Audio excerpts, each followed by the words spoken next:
नमस्कार, आप देख रहे हैं न्यूज हिंद संवाद। आज हम एक ऐसे मुद्दे पर बात कर रहे हैं जो भावनात्मक नहीं बल्कि बेहद वास्तविक और खतरनाक है। सभ्य दुनिया में बढ़ती असभ्यता।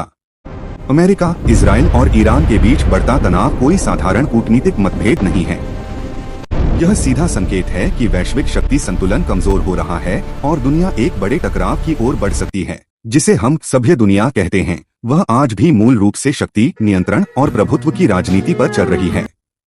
तकनीक और विकास ने देशों को ताकतवर जरूर बनाया है, लेकिन सोच आज भी टकराव वाली ही है।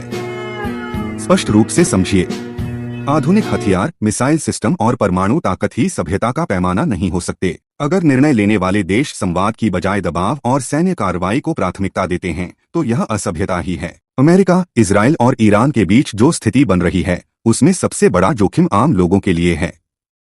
युद्ध का सीधा असर सीमाओं पर तैनात सैनिकों से ज्यादा आम नागरिकों पर पड़ता है।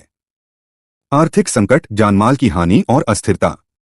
यह भी एक सच्चाई है कि शक्तिशाली देश अपने रणनीतिक हितों को प्राथमिकता देते हैं, चाहे उसका असर वैश्विक शांति पर कुछ भी हो।